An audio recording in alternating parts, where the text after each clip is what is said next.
everyone, welcome back to evidyarthi.in. This is Varsha. Let's start our next chapter, जो कि chapter number 5 है history का, और इस चैप्टर का नाम है kingdoms, Kings and early Republic. तो इस चैप्टर में हम पढ़ने वाले हैं हमारे राज्यों के बारे में, हमारे राजाओं के बारे में, और हमारे अर्ली रिपब्लिक यानी कि पुराने जो रिपब्लिक हुआ करते थे, गणराज्य हुआ करते थे, उसके बारे में भी चर्चा होगी। सो स्टार्टिंग दिस टॉपिक, अगर हम बात करें, ये हमारा चैप्टर स्टार्ट होता है हमारे एक फ्रेंड शंकरन से।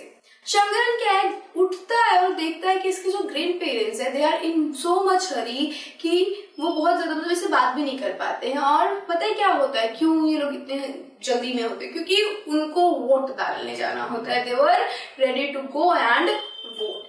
अब ये क्या है, अब ये समझ नहीं पा रहा है कि भाई ये इतने जल्दी में क्यों है। सो ही आस्क कि भाई बात क्या है, मुझे भी बताओ, इस वोट डालने के लिए आप लोग इतने हरी में क्यों हूँ, इतने जल्दी में क्यों हूँ? तो उसके दादा उसे जल्दी जल्दी समझाते हैं कि देखो, हम अपने रूलर्स को आज चुन सकते हैं, तो इसीलिए हम जल्दी जाना चाहते हैं और अपना वोट पहले डाल के आना चाहते हैं। तो ये सोचता है कि अच्छा ऐसा है, तो पहले के टाइम पे क्या होता था, पहले रूलर्स को कैसे चूज किया जाता था। तो इस चैप्टर के अंदर हम देखेंगे कि हमारे अर्ली इयर्स में जब हमारे राज्यों का निर्माण हो रहा था, उस टाइम पे राजा कैसे बनते थे। So starting this chapter start होगा हमारा पहले how some man become ruler, कैसे कुछ लोग रूलर्स बन गए, ठीक है, वो पढ़ेंगे। और इसी के अंदर हम ये जानेंगे कि यहाँ पे वर्णों का बड़ा खेल था। वर्ण क्या है, आज के वक्त में हम इसे जाति के नाम से समझते हैं। तो ये जाति कैसे एक इम्पोर्टेंट फैक्टर प्ले करती थी जब लोग किंग्स बन रहे थे, जब लोग रूलर्स बन रहे थे।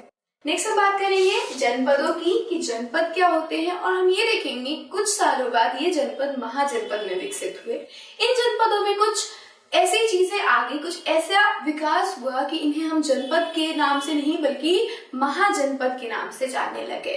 फिर हम देखेंगे टैक्सेस के बारे में कि कैसे अब इस टाइम के लोग टैक्सेस कलेक्ट कर रहे हैं, कौन कौन लोग टैक्सेस दे रहे हैं। और फिर हम देखेंगे चेंजेस इन एग्रीकल्चर, जो एग्रीकल्चर था यहाँ पे, क्योंकि ये सोसाइटी कैसी है, अर्ली सोसाइटी है, तो जो मेन काम होगा, जो मेन ऑक्यूपेशन होगा, वो एग्रीकल्चर रहेगा। तो इस टाइम के एग्रीकल्चर में क्या क्या बदलाव हुए वो समझेंगे, क्योंकि बदलाव ही तो प्रकृति का नियम है, जो चेंज होगा वो सर्वाइव करेगा, है ना। सो एग्रीकल्चर के अंदर भी बहुत सारे चेंजेस देखने को मिलेंगे इस पीरियड के अंदर। And then we will see a closer look at Magadha. Magadha को समझेंगे, मगध एक महाजनपद है, उसके बारे में देखेंगे कि वहां पे क्या हो रहा था। और फिर हम बात करेंगे दूसरे महाजनपद वज्जी की, कि वज्जी के अंदर क्या क्या चीजें हो रही थी। So these both are very powerful mahajanapada, जिनके बारे में हम पढ़ेंगे अपने क्लोजर लुक के अंदर। इसके बाद हम करेंगे हमारे चैप्टर के एक्सरसाइज क्वेश्चन को, जिसके अंदर हम समझेंगे हमारे क्वेश्चंस को और उन्हें अपने आंसर्स में लिखने की कोशिश करेंगे, अपने शब्दों में लिखने की कोशिश करेंगे। So this is all about this chapter. बहुत छोटा चैप्टर है बट बहुत मजेदार चैप्टर है, क्योंकि इसमें हम किंग्स, क्वींस, कोई लोग कैसे किंग बनता है उसकी बात करेंगे, कैसे सोसाइटी के अंदर बहुत सारा सेग्रीगेशन देखने को मिलेगा इस पीरियड के बाद, आपको उसकी बात होगी। So I will see you in the next video, जिसके अंदर हम टॉपिक डिस्कस करेंगे how some men became rulers, कैसे कुछ लोग रूलर्स बन गए वो समझेंगे। So I'll see you there. So until then, stay safe and keep learning with us. Bye.